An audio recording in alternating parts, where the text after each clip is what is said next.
Boy ba chak khan zia ai ba mi na phal kan si so lo na tinga kan nun na ka mo kan pathian lam kan phoi tham lo jing cha na boy ba kan tin lung kan khai kho ning tin mai min bo chan tha kan cham san pathian amen.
Karena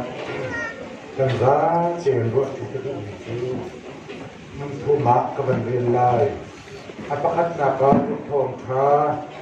dalkhat sang som thum le sang et nakha lain.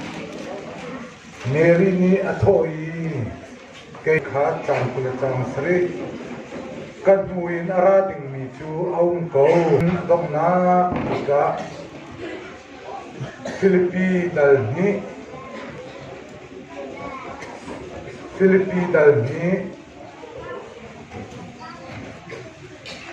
chang thum sorry chang anakin kan rilai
nakan na ikaw lang kakadu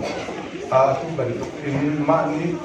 bantuan mani banrebo kini asumlo tak niya se at siyo kachu mini anpo siya mi sak natin mate ipo imate sakha zai to kanda asumlo Mary le pipilte tu zohan nun in nin ni zoom tu na akan chom piak ni ika ban zau ta ha si ko du ya ko se achieve semua untuk dapat menjadi proses dok mang dia